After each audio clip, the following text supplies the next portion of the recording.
اعوذ باللہ من الشیطان الرجیم، بسم اللہ الرحمن الرحیم۔ شرح صحیح مسلم کتاب الطہارہ، بعض سنتوں کا بیان۔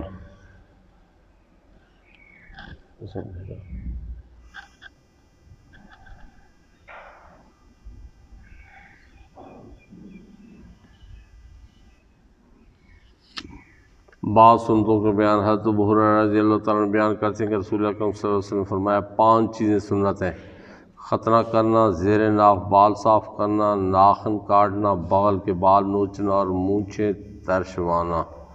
حضرت ابو ہریرہ رضی اللہ تعالیٰ عنہ بیان کرتے ہیں کہ رسول اللہ صلی اللہ علیہ وسلم نے فرمایا 5 چیزیں سنت ہیں: ختنہ کرنا، زیر ناف بال صاف کرنا، مونچھیں ترشوانا، ناخن کاٹنا اور بغل کے بال نوچنا۔ حضرت انس بن مالک رضی اللہ عنہ بیان کرتے ہیں کہ رسول اللہ صلی اللہ علیہ وسلم نے ہمارے لیے مونچھیں ترشوانے، ناخن کاٹنے، بغل کے بال نوچنے، زیر ناف بال صاف کرنے کی زیادہ سے زیادہ مدت 40 دن مقرر فرمائی ہے۔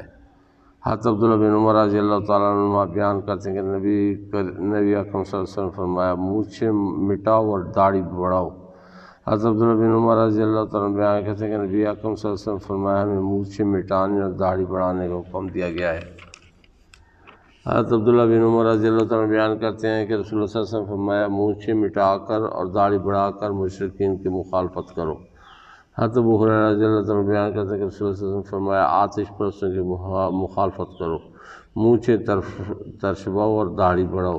حضرت عائشہ صدیقہ رضی اللہ تعالیٰ عنہ بیان کرتی ہیں کہ رسول اللہ صلی اللہ علیہ وسلم نے فرمایا 10 چیزیں سنت ہیں: مونچھیں ترشوانا، داڑھی بڑھانا، مسواک کرنا، ناک میں پانی ڈالنا، ناخن ترشوانا، جوڑوں کا دھونا، بغل کے بال نوچنا، زیر ناف بال صاف کرنا، استنجا کرنا۔ راوی 10ویں سنت بیان کرنا بھول گیا، لیکن اس کا خیال ہے کہ وہ کلی کرنا ہے۔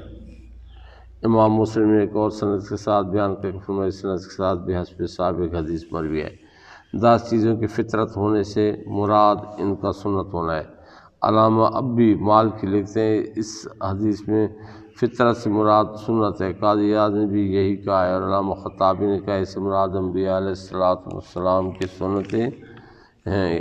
علامہ یحییٰ بن شرف نووی لکھتے ہیں اس باب کے بعض حدیثوں میں ہے 5 چیزیں فطرت میں سے ہیں، اور بعض میں سے ہے 10 چیزیں فطرت میں سے ہیں۔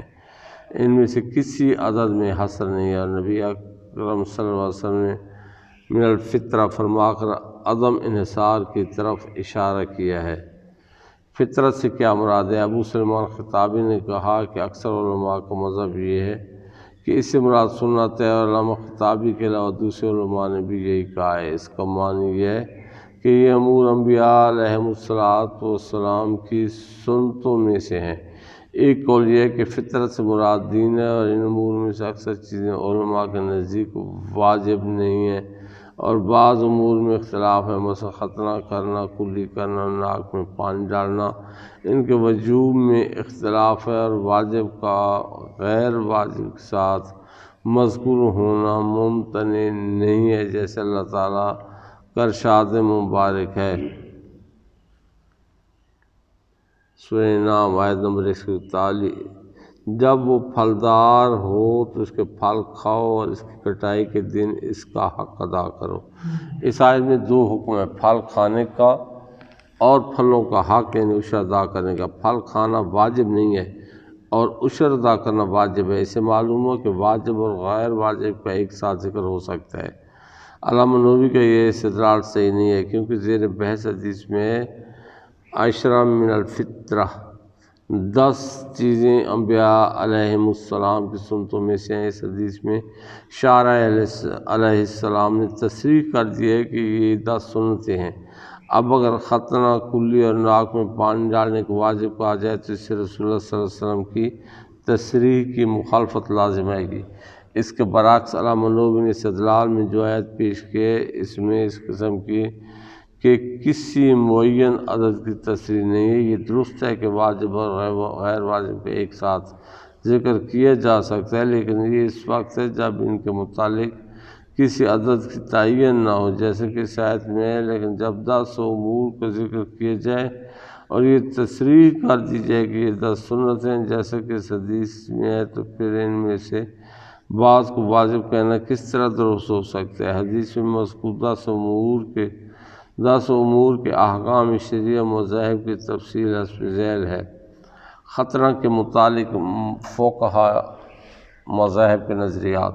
علامہ یحییٰ بن شرف نووی لکھتے ہیں امام شافعی اور کثیر علماء کے نزدیک ختنہ کرنا واجب ہے، امام مالک اور اکثر علماء کے نزدیک ختنہ کرنا سنت ہے۔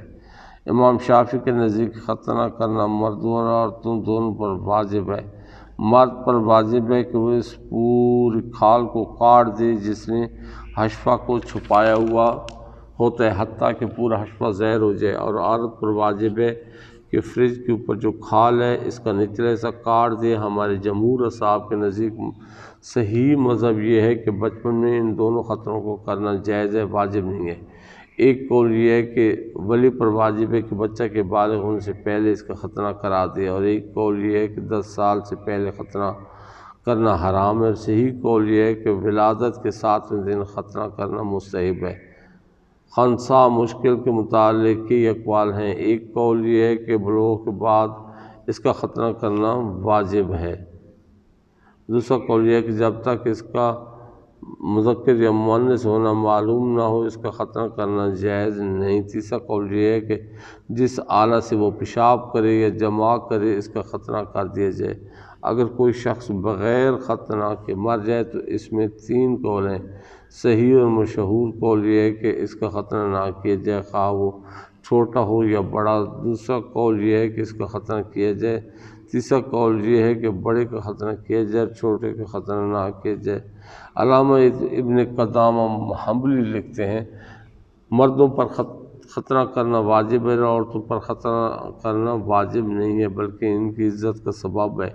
امام احمد نے فرمایا مردوں پر یہ حکم شدید ہے کیونکہ مرد جب ختنہ نہیں کرے گا تو اس کی کھال حشفہ میں پر لٹکی رہے گی اور اس کے اندر جو کچھ ہے اس کی صفائی نہیں ہو سکے گی، اور عورت کا معاملہ آسان ہے۔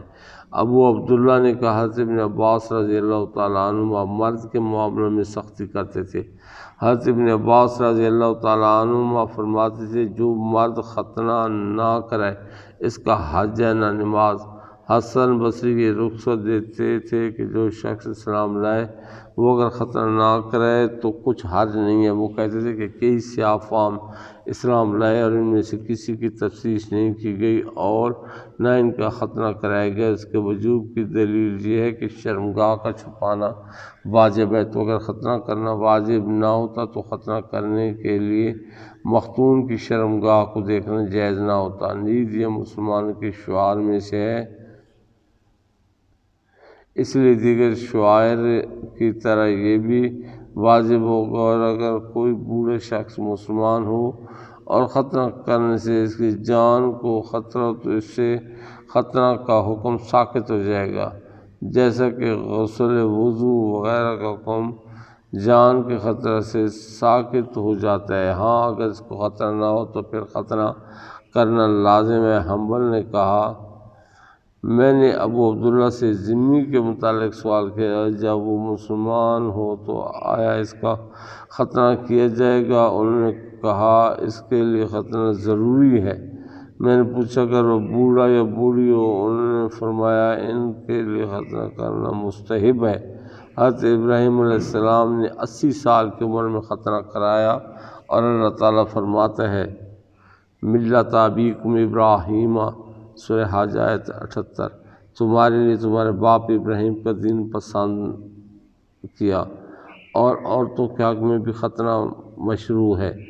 حضرت عائشہ صدیقہ رضی اللہ تعالیٰ عنہ بیان فرماتے ہیں کہ رسول اللہ صلی اللہ علیہ وسلم نے فرمایا جب مرد عورت کی 4 شاخوں کے درمیان بیٹھ جائے اور مرد کی ختنہ کی جگہ عورت کی ختنہ کی جگہ کو چھو لے تو غسل واجب ہو جاتا ہے۔ اس حدیث میں یہ بیان ہے کہ عورتیں بھی ختنہ کراتی تھیں، اور خلال نے اپنی سند کے ساتھ حضرت شداد بن اوس سے روایت کی ہے کہ رسول اللہ صلی اللہ علیہ وسلم نے فرمایا کہ ختنہ کرنا مردوں کے لیے سنت ہے اور عورتوں کے لیے تکریم ہے۔ علامہ دریر مالکی لکھتے ہیں ولادت کے دن ختنہ کرنا مکروہ ہے کیونکہ یہ یہود کے افعال سے ہے۔ یہ اس وقت کرنا مستحب ہے جب بچہ کو نماز کا حکم دیا جاتا ہے، یعنی 7 سال کی عمر میں۔ مردوں کا ختنہ کرنا سنت ہے اور عورتوں کا ختنہ کرنا مستحب ہے، اور مستحب یہ ہے کہ عورت کی کھال کاٹنے میں مبالغہ نہ کرے۔ علامہ بدر الدین عینی حنفی لکھتے ہیں عرب عورتوں کا ختنہ بھی کرتے تھے۔ جساس نے کتاب ادب القضاء میں حضرت شداد بن اوس رضی اللہ تعالیٰ عنہ سے روایت کیا، رسول اللہ صلی اللہ علیہ وسلم نے فرمایا ختنہ کرنا مردوں کے لیے سنت ہے اور عورتوں کے لیے فضیلت ہے، مکرمت فضیلت ہے۔ عالمگیری میں ہے ختنہ کرنے کے حکم میں اختلاف ہے۔ ایک قول یہ ہے کہ ختنہ کرنا سنت ہے، غرائب میں مذکور ہے، یہی صحیح قول ہے۔ ختنہ کرنے کے لیے مستحب وقت 7 سال سے لے کر 12 سال کی عمر ہے، سراجیہ میں ہے، یہ مختار قول ہے۔ بعض علماء نے کہا کہ ولادت سے لے کر 7 سال کی عمر تک ختنہ کرنا جائز ہے۔